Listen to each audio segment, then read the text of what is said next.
Before I had Mabel, my life was really just dependent on having other people help me. And I got to a point where, I kept thinking that I don't want to be dependent on other people for the rest of my life.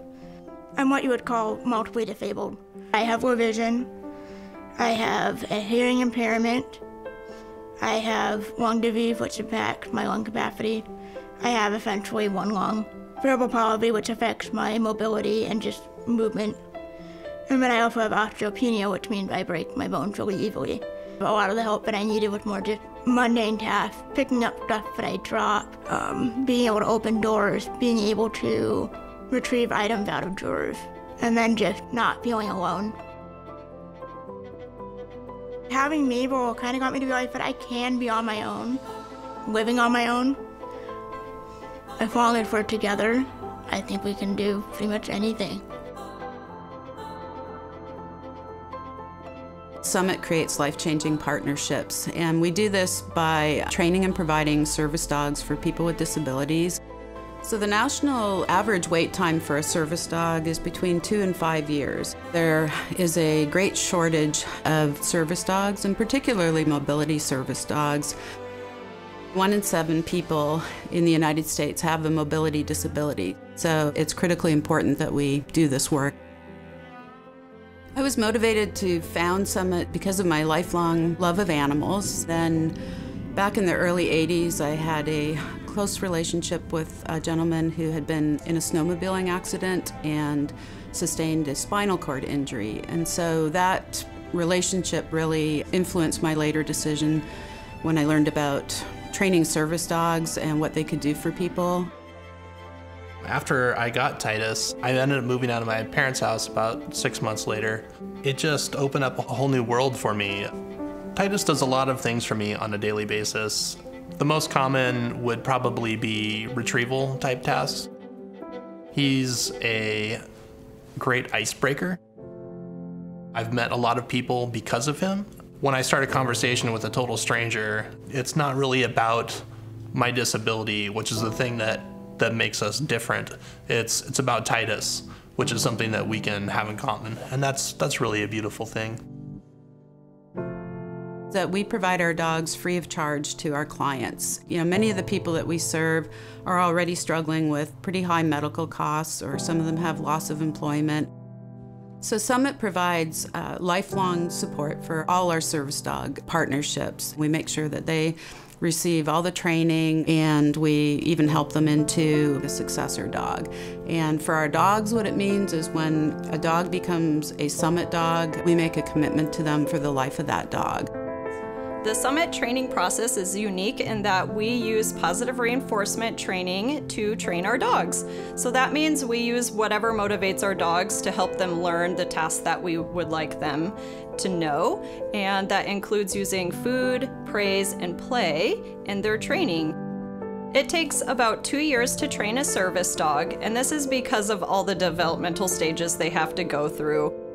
The Summit service dog training cycle starts with puppies from about 8 weeks of age, and this time until about 12 months of age, they're staying with volunteer puppy raisers.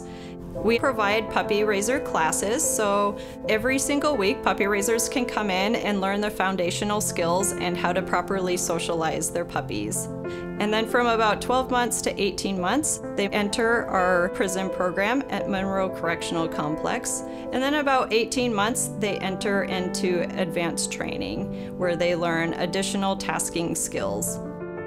Over the 20 years that we've been in operation, we have grown into one of the leading providers of assistance dogs in Washington State.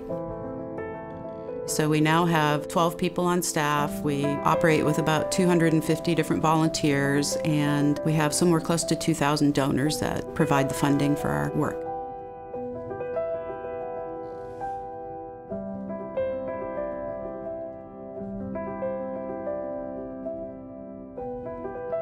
We've run a couple of different community service programs, including the prison program, which has been in operation for 10 years. In the prison program, the men attend classes twice a week with a Summit staff member.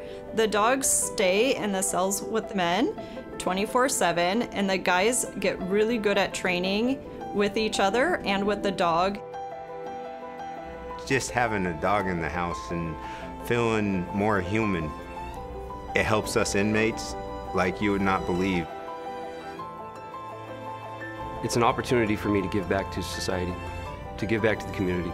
It instills life skills in me that I'm going to use on the outside, to be compassionate, to show empathy, and to practice those things, because those things go dormant for us in prison. When these dogs come in, man, they have unconditional love. There's no hate in a dog. There's no evil in a dog. There's no bad in a dog. There's no prejudice in a dog, man, you know? And they come in, excuse me, they come in and they're able to let you open up and use the emotions that you have locked away, you know? And it's good, man, you know?